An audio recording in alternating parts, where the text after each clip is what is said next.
Bonsoir à tous. Nous sommes vendredi soir, c'est l'heure de sortir, boire des bières avec les copains. Mais non, vous avez choisi autre chose, vous avez choisi autrement. Vous avez décidé, comme de nombreux supporters lyonnais, de passer votre vendredi soir devant Bergerac Olympique Lyonnais sur beIN Sport. Et vous avez mal fait, même si, pour une fois, l'Olympique Lyonnais n'a pas perdu le foot en ce début d'année en 16e de finale de la Coupe de France. Victoire 2-1 face à l'ogre Bergerac sur la pelouse de l'Estadio Monumental Léo Beaublanc de Limoges. Un match de Ligue des Champions, pourrait-on dire, d'une intensité folle, d'une qualité technique inégalable, qui s'est terminé sur une victoire au buzzer de l'Olympique Lyonnais sur un but de Maxence Cacré. On aura pu voir du très grand football ce soir dans le Limousin. Mais immenses... Alors, on va commencer quand même... Mes plus sincères félicitations. Mon immense respect, immense, incommensurable respect à tous les mecs qui sont allés à Limoges se déplacer pour aller encourager l'Olympique Lyonnais. Il faisait moins 2 degrés ce soir à Limoges. Et Limoges, il faut quand même avoir une bonne raison d'y aller parce que c'est perdu, c'est pas très intéressant Limoges. Bravo à eux de s'être infligé cette horreur sur ce champ de patates, ce match infâme où on a bien cru pendant un temps qu'on allait se la taper cette séance de tir au but, mais fort heureusement l'arbitre pour une fois a décidé d'être un petit peu sympathique avec l'Olympique Lyonnais en donnant un rouge plutôt sévère à Gieboao pour une semelle sur le pied de Corentin Tolisso et a facilité la tâche de l'Olympique Lyonnais. On ne demandait pas tant parce que c'était vraiment pas sûr que l'Olympique Lyonnais y arrive sans ça. Victoire 2-1, l'Olympique Lyonnais est en 8e de finale de la Coupe de France, un match qui se jouera dans 2 semaines si je dis pas de bêtises, peut-être 3, je sais plus, j'ai pas regardé le calendrier. Match... C'était dur quand même, C'était laborieux, C'était très laborieux. 8 février, voilà, donc 8 février, c'est dans 2 semaines, très exactement. Non, pas du tout. C'est pas dans 2 semaines. C'est dans 3 semaines. Des zinzins en full time, complètement. Match très, très, très laborieux. Alors, on va commencer par trouver des excuses. On va commencer par accuser la pelouse, parce que je pense que on en a vu des pelouses de merde. On en a vu à Montpellier, on en a vu à Poitiers, lors du dernier match de Coupe de France. On en a vu au Groupama Stadium aussi, une belle pelouse de merde. Mais alors, celle de ce soir, là, la pelouse de ce soir, c'était des tranchées, quoi. C'était une étape de montagne du Tour de France. Il y avait des bosses avec des points pour le meilleur grimpeur. C'était une horreur, la pelouse. Alors, ça n'excuse pas le niveau absolument abyssal affiché par l'Olympique Lyonnais ce soir, et je pèse mes mots, ça a été désastreux. On rappelle que Bergerac, c'est une équipe de National 2, et non pas National 3, je me suis trompé sur Twitter. Une équipe de National 2 enfin, même pas capable d'être meilleur qu'une équipe de National 2, parce que ce soir, l'OL n'a pas été meilleur que Bergerac. L'OL a chaté un petit coup, mais quand on regarde les stats, je vous les ai pas mises parce que je suis allé les chercher un peu tardivement, c'est 14 tirs à 11 contre Bergerac, sur un terrain absolument dégueulasse, avec une prestation défensive pas ouf. Mais alors la prestation offensive de l'Olympique Lyonnais, les amis, c'est foi, la vache. C'était dur, C'était dur. Première mi-temps absolument infâme, on a dormi comme pas possible, avec cette égalisation qui arrive juste avant la mi-temps, puisqu'on n'en demandait pas tant. C'était très très compliqué ce soir. Alors oui, on va tempérer. Attends, 2 secondes. On va tempérer. C'est un match de Coupe de France. La Coupe de France, on s'en fout un petit peu de la manière. On sait que c'est des matchs qui sont difficiles, sur des terrains difficiles, avec des adversaires qui sont rugueux. Et d'ailleurs, le rouge est peut-être immérité pour Bergerac, mais il y a eu beaucoup de jaunes qui sont passés entre les mailles. Et l'arbitrage a été relativement laxiste sur les 2 côtés, concernant les petits chocs et les petits tacles. Donc oui, on va pas se formaliser outre mesure d'avoir galéré contre une petite équipe en Coupe de France. Ça arrive à plein d'équipes. Mais il y a quand même un certain nombre de choses qu'on a vues sur le terrain. Waouh, la vache. L'attitude de Lacazette, l'attitude de Cherki, le niveau de jeu de Diego Moreira, le milieu de terrain. Enfin, ça fait 2 fois d'affilée quand même. L'Olympique Lyonnais s'était déjà fait bouffer lors du premier match de Coupe de France. J'ai oublié, c'était contre qui déjà le match de Coupe de France, le premier. Quand on avait joué à Poitiers, là, c'était contre qui? Merde, aidez-moi. C'était contre qui le match à Poitiers, là? Pontarlier, pardon. C'était pas Poitiers du tout. C'était contre Pontarlier, oui. À Besançon, pardon. À Besançon. Pourquoi j'ai dit Poitiers? Pourquoi j'ai dit Poitiers? Je sais pas pourquoi j'ai dit Poitiers. Contre qui on a joué à Poitiers? C'était Limoges qu'on avait joué à Poitiers, pardon. Déjà, contre Pontarlier, le milieu s'était fait bouffer. Et là, le milieu s'est encore fait bouffer. J'ai vu une stat, je crois que c'est StatOL sur Twitter qui l'avait dit. 64% de duels perdus par Tolisso et Cacré. Alors je veux bien que ce soit difficile techniquement, je veux bien que les mecs en face fassent des fautes et compagnie, mais ça veut dire que Cacré et Tolisso ont gagné un duel sur 3 ce soir face à une équipe de National 2. Ça veut dire qu'ils n'ont même pas été capables d'être meilleurs. Ils se sont fait bouffer au milieu de terrain par une équipe de National 2. C'était laborieux quand même. Merci Lucas pour le prime. Si vous, d'ailleurs, j'ai pas dit, si vous regardez sur YouTube, n'oubliez pas les petits pouces et tout ça, l'abonnement, ça fait toujours plaisir. Voilà, parce que vous êtes nombreux à regarder sur YouTube. De toute façon, il sera en replay, hein, ce live, comme d'habitude. Vous n'avez pas envie d'être là. C'est un peu l'impression que j'ai eue. J'ai eu le sentiment d'une équipe qui avait pas du tout envie d'être sur le terrain. On peut les comprendre, hein, personne n'a envie d'être à Limoges, hein, mais à un moment donné, eux, ils sont payés pour ça. L'attitude de Lacazette, je l'ai trouvé totalement hors de son match. Alors heureusement, il vient donner cette belle passe décisive pour Fofana, mais à part ça, il n'y a rien à retenir de son match. Ryan Cherki a été encore insupportable. Puis alors la finition de Ryan Cherki, mais on va y venir plus tard. Le milieu de terrain était abyssal. Enrique, c'est catastrophique. Catastrophique. Derrière, Adrielson, il lui a fallu 3 minutes pour prendre un jaune, et on l'a jamais vraiment senti dedans, Adrielson. C'est dur, hein. C'est dur, Maxence Cacré, il marque un but ce soir, donc ça va. Tolisso, oh là là là là, c'est une équipe de National 2 en face. Et c'est pas une équipe de National 2 qui a bétonné, parce que il y en a des équipes, des matchs comme ça de Coupe de France qui sont rudes, parce que les équipes en face, elles bétonnent, elles sont dures sur l'homme. Non, non, non, non, non, non. Pontarlier avait joué plutôt pas trop mal au foot, et là, on se retrouve avec une équipe de Bergerac qui a joué relativement au foot aussi. Donc ça a joué, ça a joué. Alors il faut quand même tempérer, parce que j'ai entendu les commentateurs BIN de nous dire « Oh, un excellent match, Olympique Lyonnais très sérieux ». Bon, impression qu'ils commentent un match mais qu'ils le voient pas. De toute façon, ils le préparent pas non plus, c'est la classique. Mais difficile de tirer des choses de ce match, des choses positives en tout cas. On va essayer quand même. On va parler de Malik Fofana, qui est peut-être le phare dans la nuit de cette rencontre. Malik Fofana qui a été un petit peu trimballé de tous les côtés. Il était buteur. C'est le seul que j'ai trouvé vraiment la tête à l'endroit, Malik Fofana. Il a été replacé ensuite en piston droit, où je l'ai trouvé plutôt intéressant. Donc voilà, on se contentera de ça côté positif. Pour le reste, il va falloir aller chercher loin quand même. Premier but inscrit par Malik Fofana sur une passe de Lacazette. Bon, il est donné hein, par Bergerac, ce premier but. On a pris les 3 points, effectivement. Bon, on va pas lui reprocher ça. Malik Fofana qui a dit en interview à la mi-temps qu'ils étaient là pour chercher les 3 points. Bon, c'est... Fallait vraiment avoir envie de se le taper, ce match. Hein. Ce 3-5-2 avec Enrique, avec le numéro 9 dans le dos, à Limoges, contre Bergerac... sur un champ de patates un vendredi soir, faut quand même aimer le foot, faut quand même aimer l'Olympique Lyonnais pour se le taper. Et encore une fois, total respect à ceux qui ont niqué leur week-end pour aller là-bas. Je crois qu'il y a mon alternant qui était d'ailleurs, et je le salue. Bravo à lui. La Coupe de France qu'on aime. Ouais, alors on aime aussi quand il y a un petit peu de foot. Mais je sais pas quoi dire sur cette équipe. Les échéances vont arriver rapidement. Hein. Ce sera Rennes dès ce week-end, dès le week-end prochain, pardon. Rennes qui risque d'être un match déjà coup près. Pour l'instant, ce début d'année côté lyonnais ne montre absolument rien dans le jeu, aucune progression. La petite lueur d'espoir qu'on avait eue sur la fin du mois de décembre s'est éteinte, et s'il y a bien un enseignement à tirer de ces 10 prochains jours qui arrivent, ces 10 derniers jours de mercato, c'est que l'OL a terriblement besoin de recrues au milieu de terrain notamment. Je pense que ça ferait pas de mal non plus d'avoir un latéral gauche qui soit un peu capable de projeter. J'ai bien aimé Tagliafico dans l'axe, mais je l'aime pas en piston.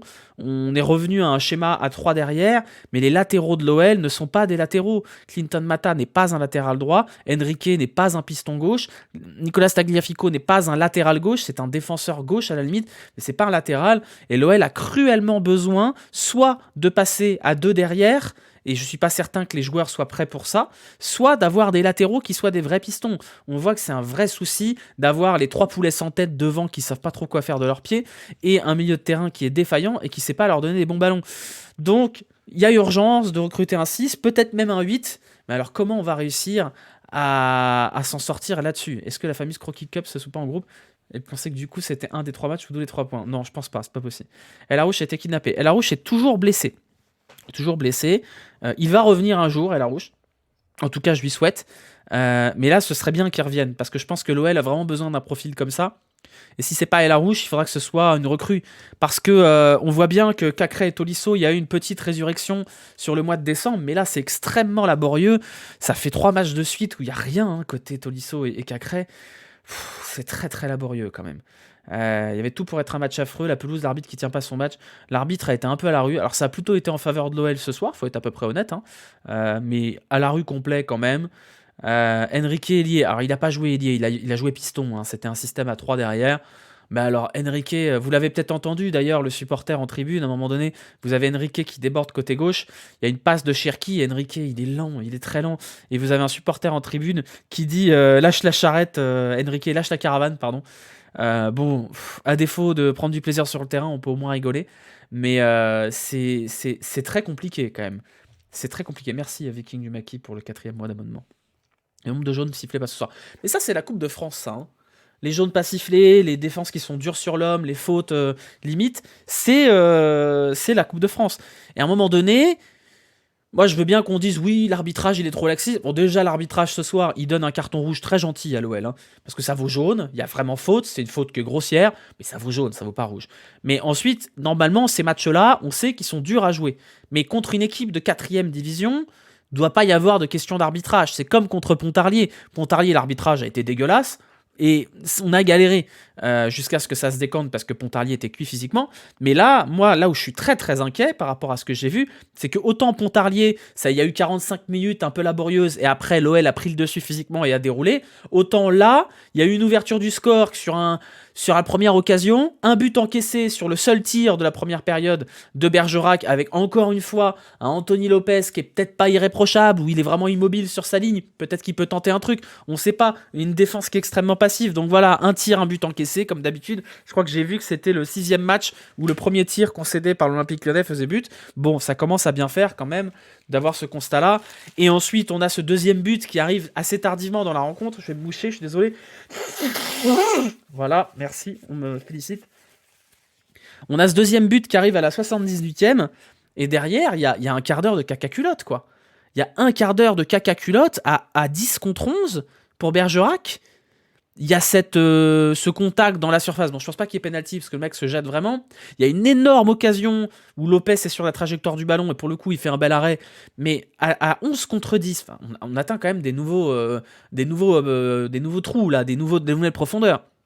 À 11 contre 10, contre une équipe de 4e division, l'OL s'est fait peur. C'est quand même problématique. C'est vraiment quand même très problématique d'avoir ce constat-là d'une équipe qui est mollassonne et qui est incapable de se dépatouiller. Donc oui, bravo, l'OL a gagné 2-1, l'OL est en 8e de finale, il reste 4 matchs pour aller en Coupe d'Europe. Bon, déjà, il va falloir se maintenir, parce que pour l'instant, l'OL est barragiste, et on ne pourra pas chater éternellement au tirage. Là, 8e de finale, quart de finale, demi-finale, finale, ça fait 4 matchs. Il y en a eu 2 qui ont été relativement laborieux contre des équipes de division largement inférieures. On chattera peut-être un petit tour en plus, mais à un moment donné, il va y avoir des vrais adversaires en face. Donc on peut se satisfaire d'être en 8e de finale, on peut se dire que la manière, on s'en fout du moment qu'on gagne, mais on peut quand même aussi être inquiet par le fait que, contre une équipe de 4e division, l'OL, à aucun moment, n'a semblé être en supériorité réelle face à l'équipe en face. Et il y a eu, notamment en première période, un nombre incalculable de contres en supériorité numérique, des 4 contre 4, même des 4 contre 3, qui ont été gérés absolument n'importe comment, comme si les joueurs de l'Olympique Lyonnais ne se connaissaient pas, en fait. Des Cherki qui tergiversent, du Lacazette qui s'en va tout seul alors qu'il y a une option à droite. Il y a eu une somme de contres. Dans une équipe fonctionnelle, à la mi-temps, il y a 3-0. Parce que Bergerac a joué au foot, et on peut le féliciter pour ça, mais ils ont pris des contre-attaques des enfers, et à aucun moment, l'OL a été capable de concrétiser ces contre-attaques-là. Et à un moment donné, il y a quand même cette action absolument lunaire de Cherki qui part au but tout seul et qui fusille le gardien. Il y a aussi une frappe qui part à Aurillac, tellement elle est partie haut dans les tribunes, et je pense qu'on ne retrouvera jamais le ballon. Techniquement, c'est abyssal. Alors, on peut accuser le terrain, le rebond et compagnie, mais il y a des gestes qui sont pas possibles, quoi. Enfin... Moi, je suis hyper inquiet. Je vous le dis, j'étais légèrement rassuré. Rappelez-vous, quand on a fait le podcast avec Zach, tout le monde était en train de se palucher à dire « Ouais, sur un bon run, peut-être la Coupe d'Europe et tout ça. » J'ai dit « Attends. Tant qu'on n'a pas 7 ou 8 points d'avance sur la zone rouge, moi, j'ai peur. Et je continue à avoir peur. Et ce début du mois de janvier continue de me faire extrêmement peur sur ce niveau affiché par l'Olympique Lyonnais. Alors peut-être que ça ira mieux quand la CAN sera terminée et qu'on aura Malik Fofana, qu'on aura Gift Orban, qu'on aura Ernest Nuama qui seront tous là. Peut-être que Lacazette va sortir un peu de sa torpeur, peut-être que l'OL va enfin réussir à recruter un milieu de terrain pour mettre un peu de calcium là-dedans et que ça ira mieux, peut-être qu'on va recruter un défenseur central pour pallier un éventuel départ de Sinali Diomandé, peut-être que tout ira mieux, hein. Il reste 11 jours de mercato, ça peut vite bouger. Dans l'état actuel des choses, compliqué, hein. compliqué. Là, je vois une stat qui passe de OL Data qui nous dit que Corentin Tolisso a perdu 70% de ses duels. Il en avait déjà perdu 72% contre Pontarlier. Quand même, Corentin Tolisso, c'est le milieu le plus expérimenté de cette équipe. C'est censé être un joueur de haut niveau. 72% de duels perdus contre Pontarlier, 70% de duels perdus contre Bergerac. C'est pas normal. C'est pas normal, 400 000 euros par mois, champion du monde, ancien joueur du Bayern Munich, c'est une catastrophe. Donc vite, un milieu, voire deux, pitié, si je vous en supplie. C'est vraiment pas compliqué là, à un moment donné. 100% de duels perdus en première mi-temps. Mais c'est un vrai problème ces duels-là. Hein. Constamment, l'OL se fait bouffer dans les duels. Et d'ailleurs, on voit que les rares bonnes périodes dans le jeu de l'Olympique Lyonnais, c'est quand ces duels-là sont gagnés, quand l'OL récupère les seconds ballons et en capacité de mettre une pression sur l'adversaire. C'est très rare. Et on l'a vu en décembre, au moment où l'OL avait été un petit peu mieux physiquement. Les duels dans le football d'aujourd'hui, c'est la clé du truc. Si vous gagnez pas les duels, vous récupérez pas les seconds ballons. Si vous récupérez pas les seconds ballons, vous n'avez pas à faire en face à une défense déséquilibrée. Donc, le vrai truc, c'est qu'il faut, au milieu de terrain, un mec qui gagne des duels. Cacré est pas capable de le faire. Tolisso est plus capable de le faire. Dehors, voilà, tant pis, on trouvera des mecs qui sont capables de le faire. C'est pas possible. Voilà, donc Matic, pitié, Rennes, s'il vous plaît, soyez gentils. On vous a filé Terrier, il y a Gouiri qui a atterri chez vous, désolé pour Clément Grenier, mais s'il vous plaît, Rennes, soyez sympa. Là, il y a Pierre Lesmelou qui arrive, il y a Matuziwa qui arrive, vous pouvez laisser tranquille Nemanja Matic. En plus, ces gamins, ils veulent pas faire élever de breton, là, laissez-nous tranquilles. Donnez-nous Nemanja Matic, par pitié, on a besoin, on va mourir sinon. Matic Cacré, ce serait compatible. J'en sais rien. Peut-être qu'il y aura un autre milieu, j'en sais rien. Maintenant, il y a trop de milieux Olympique Lyonnais, donc je vois pas un autre milieu arriver si par exemple Alvero est pas prêté. Donc voilà où on en est. Voilà où on en est aujourd'hui. Pourquoi ça, je donne aucune minute à un autre milieu? Il a fait rentrer Maitland Niles à la mi-temps. Et la raison pour le reste, c'est qu'ils sont tous mauvais. Ils sont tous mauvais. Diawara est pas prêt. On l'a vu sur ses dernières entrées que Diawara, il a des qualités. Il a beaucoup d'abattage physique, beaucoup de vitesse. Mais ballon-pied, c'est compliqué. Skelly Alvero, tête au fond du trou. Le Penant, il est toujours blessé. Paul Akwoku, c'est pas vraiment un joueur de foot, hein, on s'est fait avoir. Voilà. Diawara, il a quand même pas sa chance depuis ce stage. Diawara, le truc, c'est qu'il a montré des bonnes choses sous Grosso, mais il fallait voir la gueule de l'équipe aussi. Moi, je suis pas choqué que Diawara joue pas. Diawara, il est très jeune et il est limité pour le moment. Il a tout le temps de progresser. C'est déjà une anomalie que Diawara ait autant de temps de jeu cette saison. Diawara, il ne devrait pas avoir autant de temps de jeu cette saison. Diawara, c'est pas mieux que Tolisso athlétiquement parlant. Là, on touche au petit problème posé par Pierre Sage, qui est aussi ce qu'il a apporté de mieux, c'est-à-dire qu'il a réussi à souder le vestiaire derrière lui. Le problème, c'est que pour souder le vestiaire derrière lui, il s'est reposé sur les fameux cadres, c'est-à-dire Lacazette, Tolisso, Lovren et Lopez. Et on voit que Lovren, c'est compliqué, et on voit que Tolisso, c'est compliqué. Est-ce que Pierre Sage réussira à faire des changements là-dedans sans fragiliser cette unité affichée du vestiaire? Moi, je pense qu'on touche aussi au problème. Vous l'avez vu, la déclaration de Pierre Sage sur Anthony Lopez, où il a dit qu'il n'était pas déçu de ses performances. Alors oui, j'entends que Pierre Sage défende son joueur en conférence de presse et qu'il n'aille pas le saccager devant les journalistes, c'est normal. Mais il y a des limites, il y a quand même une gestion de vestiaire. Vous avez Lucas Perry qui vient d'arriver, qui doit bien voir que les performances d'Anthony Lopez cette saison sont en dessous des attentes. On peut dire que sa place n'est pas remise en question, mais on n'est pas non plus obligé de dire non, je suis très content de ses performances.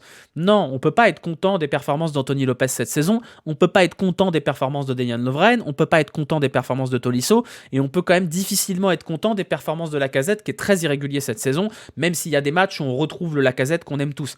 Donc voilà, moi je mets un bémol pour l'instant sur la gestion de groupe de Pierre Sage quand il y a des joueurs qui commencent à tirer un peu la gueule. Là, Tolisso, c'est compliqué quand même. Alors, qu'est-ce que c'est la solution? Parce qu'effectivement, si vous enlevez Tolisso, vous mettez qui à la place?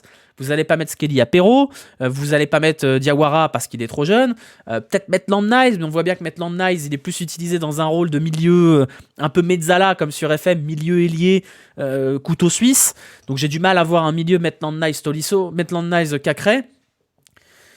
La clé, moi, je pense que c'est Matic. Et si c'est pas Matic, je sais pas qu'est-ce que ce sera la clé. Mais je pense que c'est Matic. Et que si vous mettez Matic dans cette équipe, vous avez quand même moins de problèmes. Parce que vous avez un mec qui cravache, vous avez un mec qui est puissant physiquement, qui va aller gagner ces duels-là. Donc voilà, vivement Matic. Si c'est Matic, moi j'ai pas d'infos là-dessus, hein, je sais pas où ça en est. J'ai tendance à penser que ça va se décanter et que Rennes va finir par lâcher le morceau. On verra. On verra. Les 4 sont 13 vents cette saison. Aquacoubet, il aime pas le Brésil, Botafogo top club. Non, Aquacou restera à l'Olympique Lyonnais jusqu'à la fin de saison pour la simple et bonne raison qu'il a joué avec le Betis Séville cet été et que donc il a joué pour 2 clubs différents dans une même saison. Et donc Paul Aquacou, jusqu'au 30 juin 2024, ne pourra pas jouer pour un autre club. Donc l'Olympique Lyonnais est condamné à avoir Paul Aquacou dans son effectif jusqu'à au moins fin juin. Ce n'est pas possible qu'il s'en aille. C'est tout à fait impossible. Voilà, donc on va croiser les doigts pour que Matic n'aille pas à Fulham, pour que Gift Orban soit une vraie solution de repli pour Lacazette au cas où Lacazette ait plus les jambes. On va prier pour que Malik Fofana et Ernest Nuama deviennent les joueurs qu'ils sont censés devenir. On va prier pour que Ernest Nuama revienne très vite. Le Ghana, c'est pas la fiesta, donc peut-être qu'il va revenir plus tôt que prévu. Non, Ghana, si, il est ghanéen, Ernest Nuama. Je dis pas de bêtises, oui, il est ghanéen, ouais. Peut-être Danyuma, hein, qui sait. En tout cas, voilà. Une chose est sûre, quand même, c'est cool. L'Olympique Lyonnais est en 8e de finale. Donc on peut encore espérer un miracle cette saison. Parce qu'un Olympique Lyonnais qui finit 15e, mais qui gagne la Coupe de France, bah, ce sera quand même une saison réussie, malgré tout. Donc on va croiser les doigts pour que le tirage soit sympa en 8e de finale, comme il l'a été en 32e et en 16e. Mais à un moment donné, on va peut-être arrêter de chatter au tirage, parce que Pontarlier et Bergerac, le tirage a été quand même très très sympathique pour des matchs qui n'ont pas été foufou. Donc voilà, je pense qu'il n'y a pas grand-chose de plus à rajouter là-dessus. Gagner la Coupe de France MDR, bah, bien sûr que c'est illusoire, bien sûr. Mais des malentendus, ça arrive. Le FC Nantes a gagné la Coupe de France alors qu'il jouait le maintien. Toulouse a gagné la Coupe de France l'an dernier. Regardez où ils en sont aujourd'hui. Les malentendus en Coupe de France, ça existe. Toulouse aujourd'hui fait partie des pires équipes de Ligue 1. Ils sont quand même encore qualifiés en Europa League. Ils ont battu Liverpool. Donc oui, le niveau de jeu affiché aujourd'hui par l'Olympique Lyonnais ne laisse absolument pas penser que cette OL est capable de gagner la Coupe de France. Je suis parfaitement d'accord avec vous. Et il n'y a pas de quoi être confiant. Maintenant, il reste 4 matchs pour la gagner, cette Coupe de France. Il reste 3 matchs pour aller au Stade de France. Les miracles, ça existe. Le mercato n'est pas terminé. On n'est pas à l'abri que ça aille mieux d'ici le 6 février, qui sera donc la date du 8e de finale. Et on va croiser les doigts. Voilà. On va croiser les doigts. Je vous rappelle qu'on a gagné une Coupe de France en battant Quevilly en finale. C'est possible de chatter jusqu'au bout. Hein. C'est possible. Voilà, faudrait recevoir les 8e. Bah, on va croiser les doigts. On va croiser les doigts. On n'a pas encore, bien évidemment, les qualifiés puisque c'était le premier match. Mais par exemple, imaginons là, le Puy-en-Velay Dunkerque. Bon, si on prenait le vainqueur du Puy-en-Velay contre Dunkerque, ce serait pas mal. Vous voyez, ce serait pas dégueulasse. Je regarde les autres matchs. Le vainqueur entre Saint-Priest et Romorantin, ce serait pas mal en 8e de finale. Un Lyon-Saint-Priest, ce serait cool, non ? Après, il n'y a pas trop de malentendus possibles pour le reste. Hein. C'est que des équipes à peu près correctes. J'ai du mal à voir le Racing CFF battre Lille. Rouen-Toulouse, j'ai des doutes aussi. Voilà, si on pouvait avoir Romorantin ou Saint-Priest en 8e de finale, ce serait super. Ce serait vraiment super. Le Tacosico Lyon-Saint-Priest, un beau derby là, ce serait super. Bon, on va peut-être pas rêver non plus, hein, parce que les autres équipes en lice là... Si Valenciennes Paris FC, imaginez un petit Paris FC Lyon là en 8e de finale, histoire d'être de nouveau éliminé par défaut avec le Paris FC, ce serait pas mal. Ce serait intéressant. Bref, voilà. Je pense qu'il n'y a pas grand chose. Qu'est-ce que j'ai noté quand même ? Niveau de jeu lamentable, c'est souligné. Regardez. Niveau de jeu lamentable, c'est marqué ici. Le rouge sévère, j'ai marqué. La finition de Cherki, bien sûr. Le milieu qui se fait encore bouffer. On jouera au Groupama si on prend Saint-Priest ? Je pense, ouais. Je pense que pour que ça arrange tout le monde, on jouera au Groupama Stadium, ouais. Ah, si on pouvait retourner à Charletti, ce serait sacrément rigolo, tiens. Je pense que le match serait à huis clos. Hein. Non, le PSG, on prendra pas au prochain tour. Ouais, le t-shirt est pas mal, hein. Il est pas mal, le t-shirt, hein. J'aime beaucoup, je suis très fier. Tu peux parler des nouveaux maillots de la Belgique ? Non. Non. Non. Non. Bref. On a fait le tour, je pense. Est-ce qu'il y a des sujets sur lesquels on n'est pas passé la pelouse affreuse ? Si, on n'a pas parlé des commentaires. Voilà, c'est tout ce que j'ai à dire. C'est un peu plus gênant quand ça vient de commentateurs Beansport. Voilà, c'est tout. Quand c'est France Télé ou Eurosport et qu'on voit que les mecs, c'est pas du tout qu'ils l'habitent. Là, c'était quand même très très laborieux. Très très laborieux. Dejan Lovren. On n'a pas parlé de Dejan Lovren. Bon, c'est la confirmation d'Dejan Lovren, c'est quand même un peu cramos. Hein. Moi, je pense qu'il faut une recrue en défense. Maintenant, les finances de l'OL, elles sont un peu limitées quand même, hein. On a déjà dépensé pas loin de 40 millions sur ce marché des transferts, même un peu plus, si je dis pas de bêtises.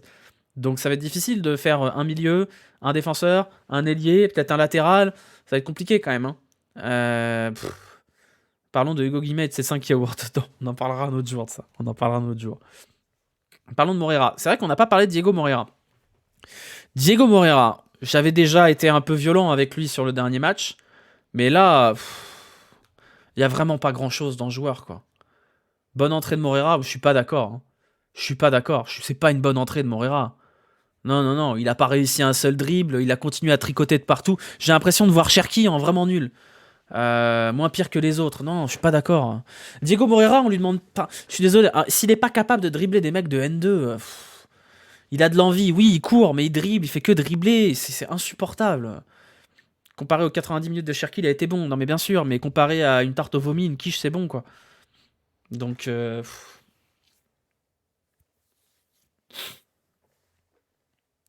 il y a côté poulet sans tête, ouais. Non, j'ai pas un réel souci avec Moreira, parce que c'est un joueur que j'ai envie d'aimer, moi, Diego Moreira.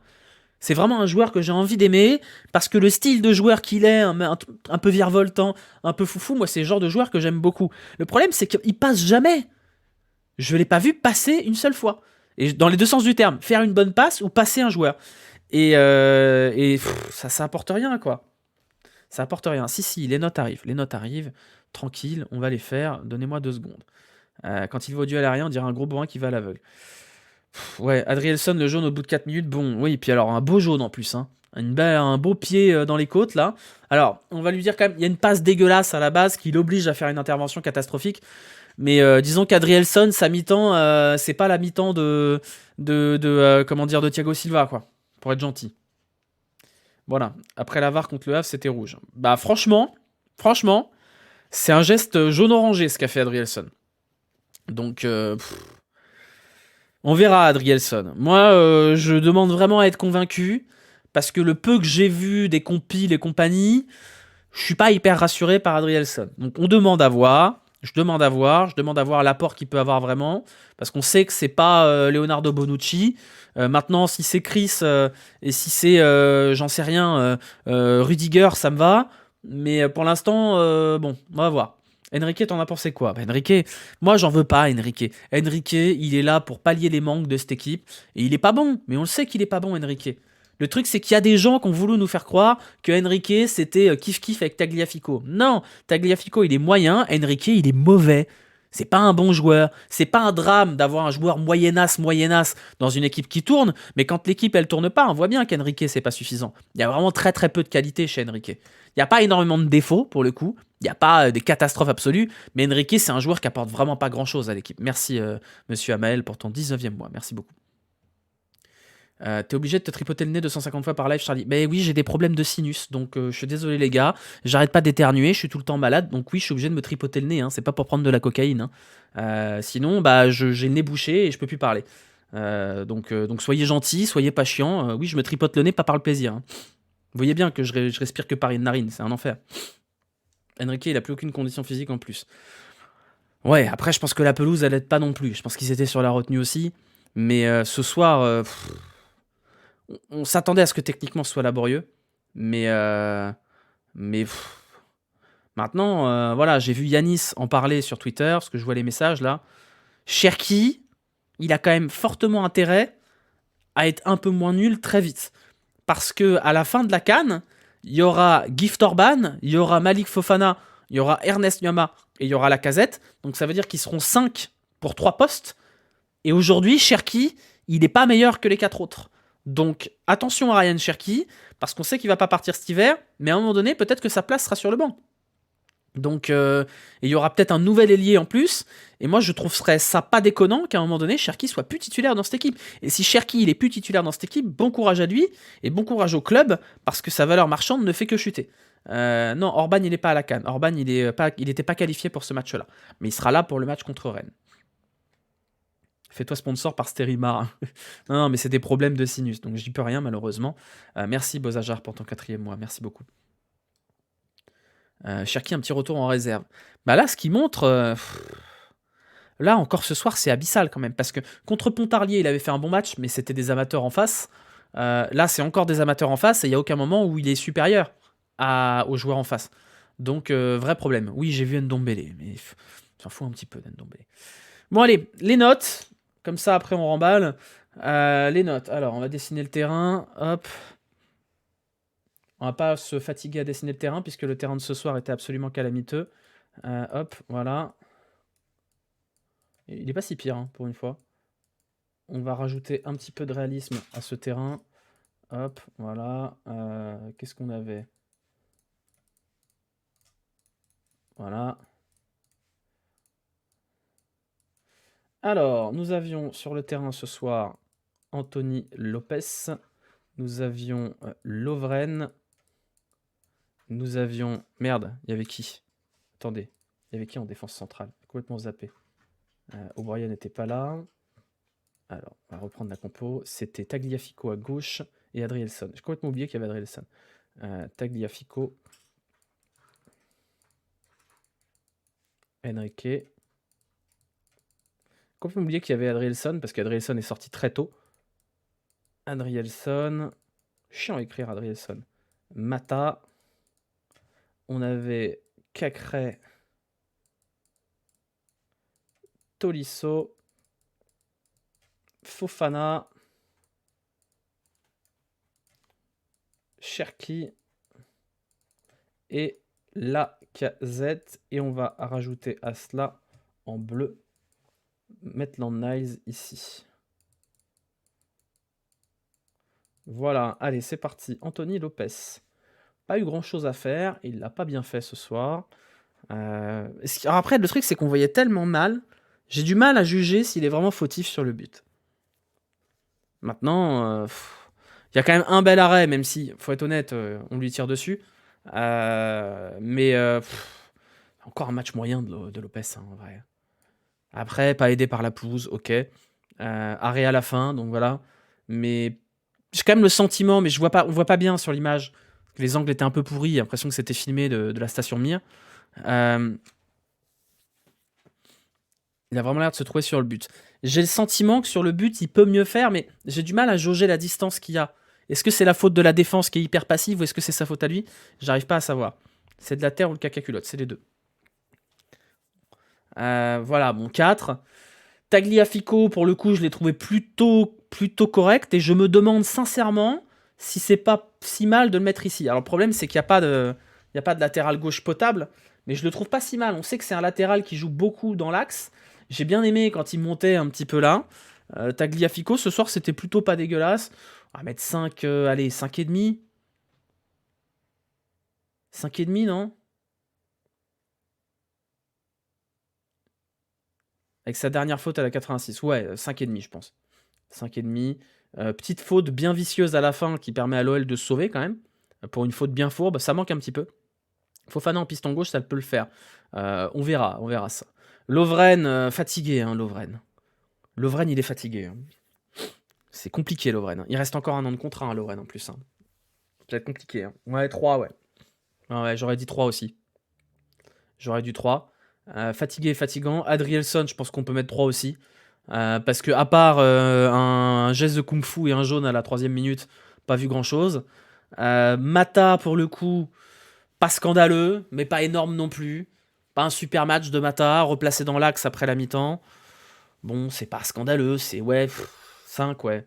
5 pour Mata, je suis d'accord avec vous. Le milieu, bah, c'était calamiteux. Je sais pas comment on répartit. Cacré, il y a quand même un but qu'on est obligé de lui mettre une note qui est pas scandaleuse. Oui, c'est les Bee Gees en fond. Cacré, sans le but, le match vaut pas grand-chose. Hein. Vraiment pas grand-chose. Donc on va mettre 4, parce qu'il y a un but. Et Tolisso, bah 2. Hein.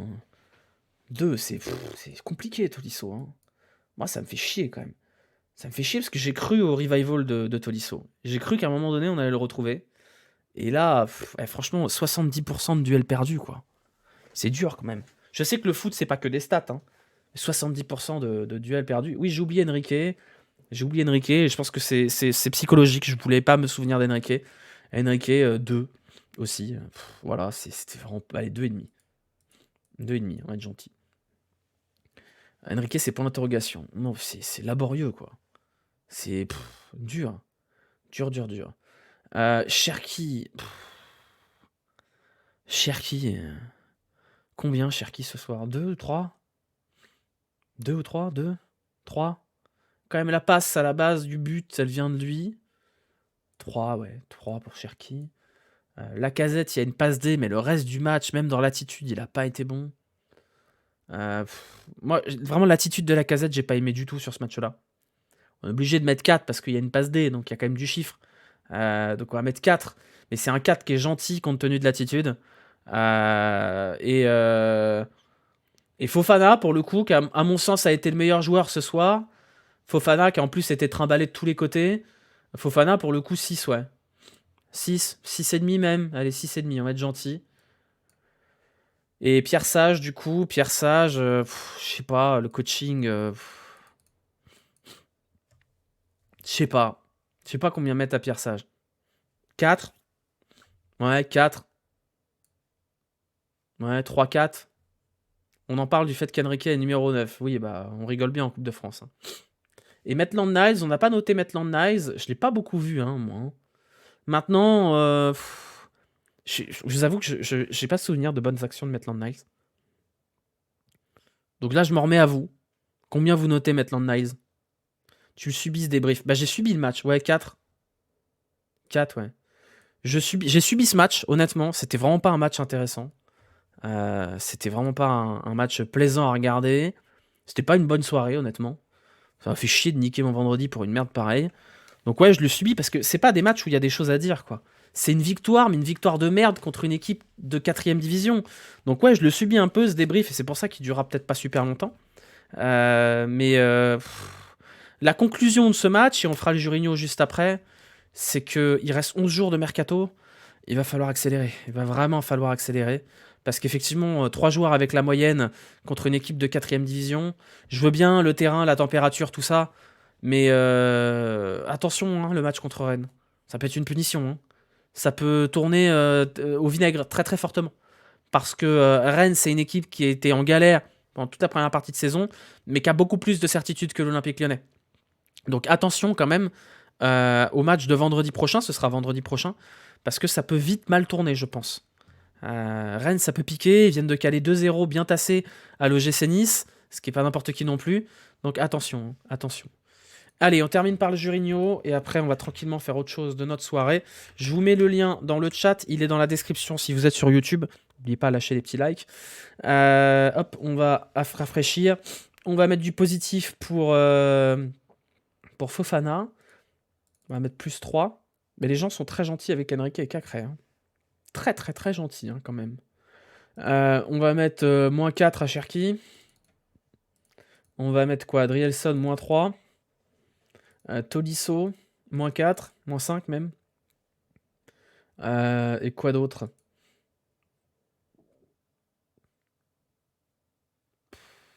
Lopez, Lacazette, moins 2. Allez, moins 2 Lacazette. Tagliafico, vous voulez mettre du positif pour Tagliafico? Département, quel département de Limoges? Bah c'est le... Merde. Je sais plus. Lovren existe. Ouais, Lovren, ouais. Lovren, moins 3. Hop, voilà, c'est validé. Vous pouvez voter, hein, je vous rappelle. Voilà, vous avez 69 votes. Mais le Limousin, c'est pas la région? C'est la Haute-Vienne, non? C'est ça? Ouais, la Haute-Vienne? Bon, bref, on s'en fout de toute façon. On s'en fout, c'est des départements qui n'existent pas de toute façon, ça. Voilà, le Jurigno, c'est bon. Est-ce qu'il y a des choses qu'on n'a pas abordées là? Je vous écoute dans le chat. Est-ce que vous avez des questions qui traînent comme ça? Petite audience ce soir, mais c'est normal, c'est un match pour Rave. Mais merci d'être là, hein, ceux qui continuent à être présents pendant les débriefs, ça fait très plaisir. J'essaierai de faire un live nocturne la semaine prochaine. Probablement mercredi, mais pas sûr. On verra. Et après, le prochain débrief, ce sera vendredi soir, après le match contre Rennes. Ce sera à 21h, vendredi soir, donc débrief à 23h, vendredi prochain. La prochaine Hugo Bomb live, on va espérer qu'il se passe des choses. On va espérer que l'ailier tant attendu arrive, auquel cas il y aura peut-être des lives improvisés. Mais de toute façon, je vais jamais au match, Crosby. Je vais plus au match, ça m'intéresse pas. Je suis invité à Sochaux dimanche, j'essaie de sérieux aller voir ça. Mais vas-y. Orban, il vient pour jouer où? Bah en attaque. Les nouvelles des chats. Bah, les chats vont bien, écoutez, ils sont là, hein, ils vivent leur meilleure vie. Tu penses quel compo pour Rennes? Je pense qu'on va continuer à jouer à 3 derrière. Je pense que ce sera la même compo que ce soir. Avec peut-être... non, je pense pas que Gift Orban sera titulaire. Hein. Moi, je vois bien un 4-4-2. Mais si vous mettez un 4-4-2, il n'y a plus de Cherki. Donc je vois bien un 4-4-2. Merci Thibaut, merci Tegs également pour ton 21e mois. Le Stade de France est réquisitionné pour les JO cette année. Il faut 2 milieux d'urgence. Ouais. Ouais. Moi, je vois bien un 4-4-2 avec Gift Orban et Lacazette. Lacazette dans un rôle de 9,5 et Gift Orban en finisseur. Ça me semble pas déconnant. Une note pour ce match ce soir, probablement 4.5. Je suis désolé si l'engouement est pas immense ce soir pour ce match horrible. J'aurais préféré profiter de ma soirée plutôt que de m'infliger cette horreur. Donc non, ce n'est pas contre vous. Juste un peu fatigué, comme d'habitude. Mais je suis toujours content de débriefer les matchs avec vous. Voilà.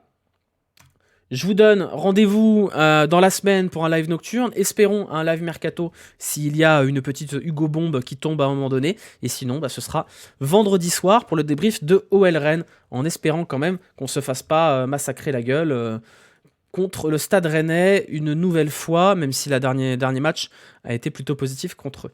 Voilà, petit raid, ouais, je vous envoie en raid. Si vous êtes sur YouTube, merci d'avoir suivi ce débrief d'un beau match de merde, en espérant que les prochains seront plus enjoués. Et je vous souhaite un bon week-end. Et je vous envoie en raid, du coup, chez